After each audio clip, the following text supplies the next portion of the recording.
GHMC office के करीब ड्रामाई एहतजाज में बीजेपी कारपोरेटर्स ने भीख मांगना शुरू किया।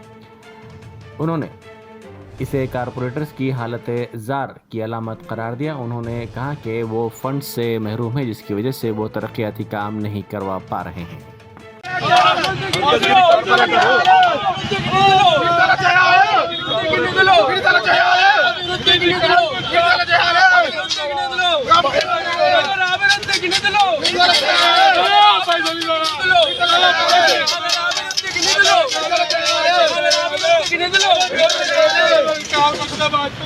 అభివృద్ధికి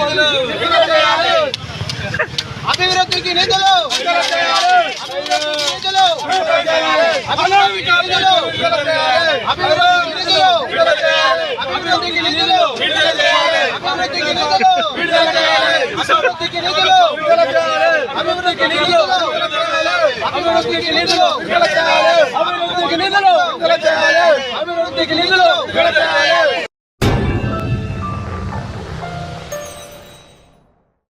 Germanton super speciality hospital national award winner doctor Mir Jawad Zar Khan, German trained senior orthopaedic surgeon and director, माहिर डॉक्टर्स डॉक्टर वासिफ आजम और doctor Bharavi Chanduri, senior cardiologist और दीगर डॉक्टर्स नुमाया खिदमत अंजाम दे रहे हैं। Robotic surgery, advance cath lab, MRI, operation theatre, ICU, 2D ultrasound जैसी सहूलियात से आरास्ता कॉर्पोरेट लेवल हॉस्पिटल। वाजबी फीस में हर मर्ज से शिफायाबी के लिए Germanton super speciality hospital, Attapur.